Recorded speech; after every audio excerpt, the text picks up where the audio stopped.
Doctor Mohammad Yunus Nobel laureate হওয়ার পরেও রাষ্ট্র ক্ষমতায় বসার আগে ওনার নামকে অনেকে একটা শব্দ দিয়ে ব্যবহার করতেন। ওনাকে বলতেন সুদি ইউনূস।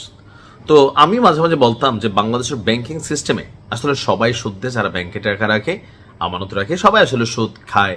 এখন যার আওতায় যে ব্যাংক, সেটা হয়তো পার্ট অফ বিজনেস বা পলিসি বিজনেস, যাই হোক, এটার মধ্যে সারা বাংলাদেশের মানুষ কানেক্টেড কম বেশি। কিন্তু আজকে যে তথ্যটা আসছে ইসলামের সাথে ডক্টর মোহাম্মদ ইউনূসের এই সিদ্ধান্ত আসলে কতটা সাংঘর্ষিক, আমি আশ্চর্য হয়ে গেছি। কালের কণ্ঠের যে প্রতিবেদন, যে মার্কিন যুক্তরাষ্ট্রের সাথে ডক্টর ইউনূসের স্বাক্ষরিত একটি বাণিজ্যিক চুক্তি নিয়ে দেশে বিতর্ক তৈরি হয়েছে।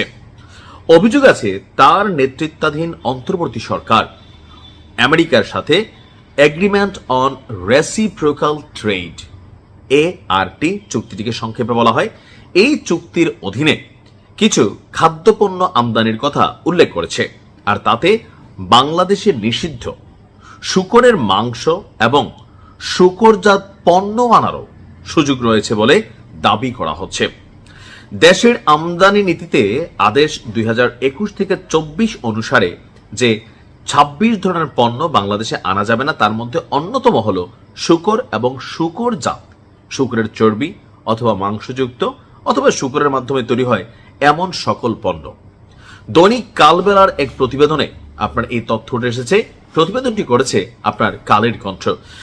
বলা হচ্ছে যে ওই প্রতিবেদনটিতে শূকরের মাংস থেকে উৎপন্ন উপজাত পণ্য ব্যবহার করে তৈরি করা পণ্য আমদানি করা নিষেধ বাংলাদেশের আইনে। এটি নিষিদ্ধ হওয়ায় এই পণ্যের বাণিজ্যিক কোনো চাহিদা এবং উৎপাদন বাংলাদেশে নেই। তবে ব্যক্তি উদ্যোগে কোথাও কোথাও উৎপাদন হলেও সরকারি পর্যায়ে এই পণ্যের চাহিদা বা উৎপাদনের পরিমাণের কোনো তথ্য নেই। আর ডক্টর মোহাম্মদ ইউনূস নিজে এত সব বিধিনিষেধের পরও তার সরকারের ঠিক শেষ সময়ে তাড়াহুড়া কইরা আপনার মার্কিন যুক্তরাষ্ট্রের সাথে এই ART নামক যে বাণিজ্য চুক্তিটি, সেটা তিনি করেছেন। মুসলিম অধ্যুষিত দেশের সাধারণ মানুষের সঙ্গে এই চুক্তিকে অনেকেই ধর্মীয়ভাবে প্রতারণা বলে মনে করছেন বিভিন্ন সংগঠন, এবং এটা অফকোর্স মুসলিমদের ধর্মীয় অনুভূতিতে আঘাত হেনেছে। শুধু শূকরের মাংসই নয়, দেশে পর্যাপ্ত উৎপাদন থাকা সত্ত্বেও চাহিদা না থাকলেও গরু, মুরগি, ডেইরি সহ যে কোনো বিভিন্ন ধরনের মাংস আমদানি উন্মুক্ত করতে এই চুক্তিতে বাংলাদেশের জন্য অনেকগুলো শর্ত রেখেছিল মার্কিন যুক্তরাষ্ট্র, যা মেনেও নিয়েছিল ডক্টর ইউনূসের সরকার। এছাড়া চুক্তি অনুসারে বিজ্ঞান ভিত্তিক এবং স্বাস্থ্য ঝুঁকির কারণ ছাড়া মার্কিন কোনো কৃষিপণ্য স্যানিটারি পরিদর্শনে বাংলাদেশ আটকাতে পারবে না বলেও হাস্যকর শর্ত জুড়ে দিয়েছে যুক্তরাষ্ট্র। আর এই শর্তের কারণে দেশে পর্যাপ্ত উৎপাদিত হয় এমন পণ্য যুক্তরাষ্ট্র থেকে আমদানির অনুমোদন দিতে হবে সরকারকে। এছাড়া দেশে সংখ্যাগরিষ্ঠতার ভিত্তিতে ধর্মীয় কারণে যে সকল পণ্য নিষিদ্ধ তারও অনুমোদন দিতে হবে, যা একদিকে দেশের বাজারকে প্রভাবিত করবে, অপরদিকে এই যে উত্তেজনাটা তৈরি হচ্ছে এটাই হবে। যদিও কেউ কেউ বলছেন যুক্তরাষ্ট্রের আদালতে ট্রাম্পের পাল্টা যে শুল্ক, এই শুল্ক ইস্যুটাকে আপনার থামানোর জন্য অথবা যুক্তরাষ্ট্রের পাল্টা শুল্ক যেন বাংলাদেশের উপর বড় আকারে না পড়ে তার সরকারের মধ্যে আপনার এই চুক্তিটা আসলে তখন করা হয়েছিল। এছাড়া 60 দিনের নোটিশে উভয় পক্ষ চাইলেই এই চুক্তিটি বাতিল করতে পারবে বলেও আপনার বলা হয়েছে।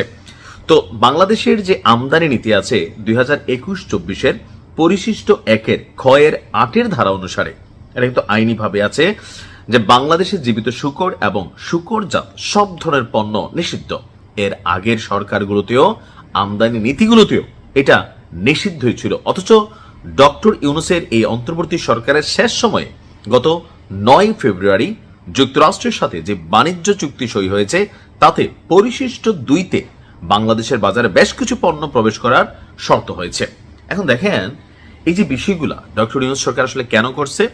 হইতে পারে শুল্কের চাপ, আরেকটা হইতে পারে যে তিনি আমেরিকাকে খুশি করতে চাইছেন বিভিন্ন কারণে। তার বিলিয়নস অফ ডলার, অনেকে বলেন যে মার্কিন যুক্তরাষ্ট্রে তার ইনভেস্টমেন্ট আছে, এমনকি আফটার সরকার পরিবর্তন বা পতনের পর, তার ক্ষমতা হস্তান্তরের পর তার যে সেফটি বা যে কোনো ধরনের ইস্যুতে মার্কিন যুক্তরাষ্ট্র যেন অসন্তুষ্ট না হয়, সেই জন্য তিনি যতক্ষণ সরকারে ছিলেন মার্কিন যুক্তরাষ্ট্রের সাথে অনেক ধরনের চুক্তি করেছেন, যা রাষ্ট্রীয়ভাবে, ধর্মীয়ভাবে আসলে কোনোটাই সামঞ্জস্যপূর্ণ নয়। কি জবাব দিবেন ডক্টর ইউনূস? ভালো থাকুন।